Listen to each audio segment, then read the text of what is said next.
Good morning, friends. I hope you're doing well.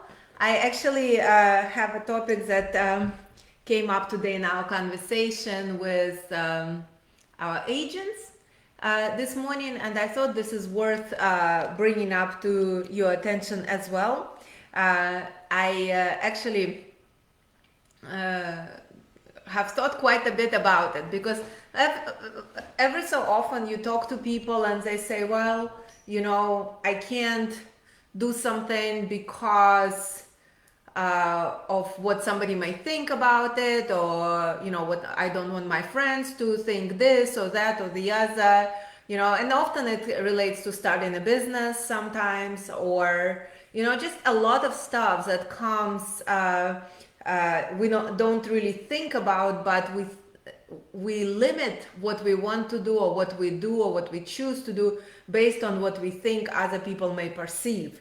And so today I kind of we were again listening to, we're finishing the week on Joel Austin's talk, and today he said something that I kind of disagreed with.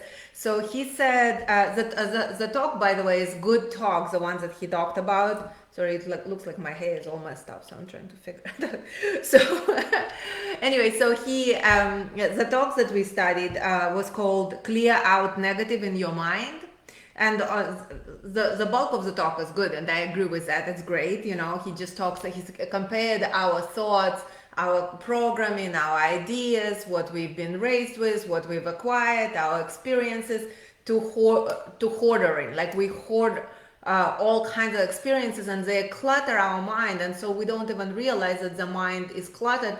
Like a lot of hoarders, they don't realize that blocking all of their homes with all these things they have hard time letting go of, basically limits their future experiences, their current experiences. There is no room for anything fresh and new and healthy because all of that baggage that they carry. And so it's the same with our mind, which is true. We carry our programming, we carry our trauma, so if we don't release it, if we don't identify it, if we are not aware of it, we don't realize we are limiting our life by all of those experiences. But there was one thing that he said that kind of ticked me off a little bit, and he said, all of these conversation thoughts that we have in our mind, they are basically most of it is negative. And he said there is enough people in life against you.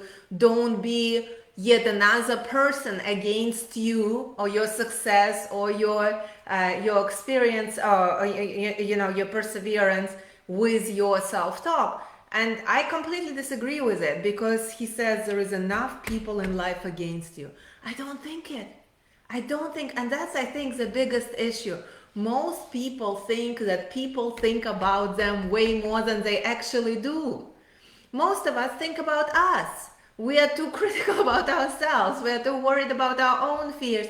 We are not busy, constantly thinking negative thoughts or wishing negative things towards other people. We're not actively trying to dismantle somebody's, monuments. We're not trying to bring people down. It's not a real life experience. It's the fears that we carry inside, that somebody might think something about us or not think about us. And so that made me think about how often we are worried about doing the things that we are really excited about and are really passionate about, because we are afraid that somebody is going to think something about us. And this is just a reminder that people don't think about us nearly as much as we think they do. So if you feel like you want to do something, you should do it. If you feel like you're passionate about something, you should do it. You have absolutely no control about what somebody might or might not think. So letting that expectation or fear or worry rule your choices is terrible, right? Very often people share their unsolicited opinions without a second thought, and that would stop us in our tracks, and they didn't mean to do it. They just think we all sound like an expert without knowing anything about the subject matter. I cannot tell you how many people I've heard deliberating about investing without any knowledge, any professional experience, but with complete confidence about the markets and the risks, and you should do this. And some of the most horrific financial advice I've heard was given with complete confidence, and so very often we take somebody's opinion for the truth. And that's not the right thing to, and they don't even mean it as the truth. It's just the way they present information. So not allowing people's opinion define our choices. It has to be a deliberate decision. In our business, we're in business of financial planning, but we're also in business of life insurance. And sometimes people, and the whole idea of building life insurance business or financial services business is you first go to your friends and family and let them know what it is you're doing, and you'll practice with them, and they give you feedback, and hopefully they like what you do and they give you referral. And this is the stage of the business that everybody is terrified. We are afraid to go to our friends and family because we don't want them to judge us, because we don't want them to think about us we don't want them to think we want to make money off of them.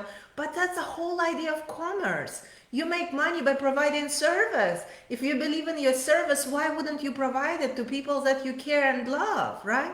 Like life insurance will take care of the widows and children and widowers if something happens.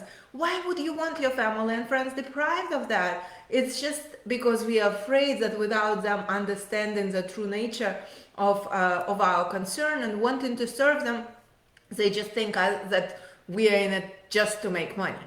Now, I think it's absolute beautiful merge of, financial aspect and the service aspect is that you get paid for doing the right things, for providing service, for providing education, for taking care of the family. Sometimes we come across appointments when people says, well, I don't do business with family and friends because it ruins the relationships.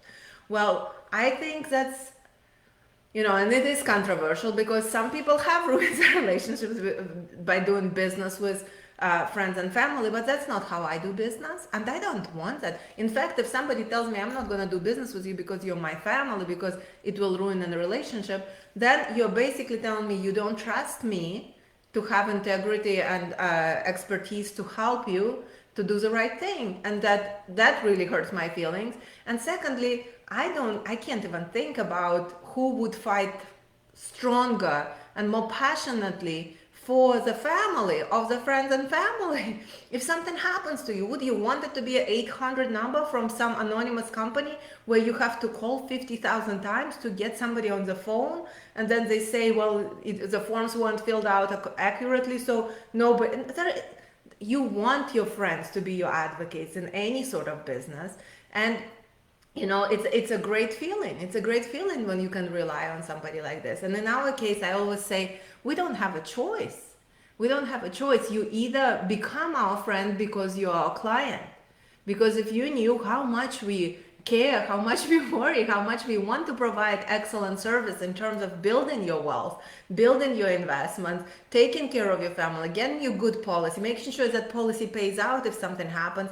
We are here just fighting for every aspect of it. Not that we have to fight. Our company is super supportive and really wants to do what's right, but just doing all the work, all the steps, all the making sure there is no mistake, that we care so much, whether you are family or not. Because if you're family, we care, but if you're not family, we treat you as family. And I love that. So you don't have a choice. If you're my friend, I want to provide services for you because I believe that having what we have to offer, you're better off. You're better off financially, you will have wealth, you will have an opportunity to earn an extra income, or your family will be taken care of if something happens to you. Either way, you're going to be in a better place because of what we provide as a service. So why would I want my friends to be deprived of such a chance, right? But if you're not my friend yet, and I provide these services for your family, then I know what you make. I know what your worries are. I know how you struggle with debt. I know that you're not on track for your retirement. So I treat you as friend anyway because I want to be of service and I want to help. In the Baha'i faith, we look at business, at work, as service. It's equivalent to prayer. It's equivalent to service to God. It's our commitment to do the best possible work for anybody we come across, because it's equivalent as if I went to church to pray. Me working with your family, me doing the right things for your family. So I love doing business with friends. In fact, I think that should be our intention, to create friends, to create friendships, to create bonds with everybody we come across by focusing on doing the right thing every time. Right? So I really kind of, it brought to mind some things about people, worrying what people think about you, and don't worry about none of that. Just focus on providing the most valuable, the most high quality service you can possibly can. I mean, you possibly can in the field that you work in, and friendship follows. You want to be a friend to everybody that comes along. It's a much nicer way to live when you're surrounded with friends, when every meeting I have that's business related is actually connecting with a friend. I love that. It's so much fun. So anyways, I hope you guys enjoy this, and I'll talk to you next time.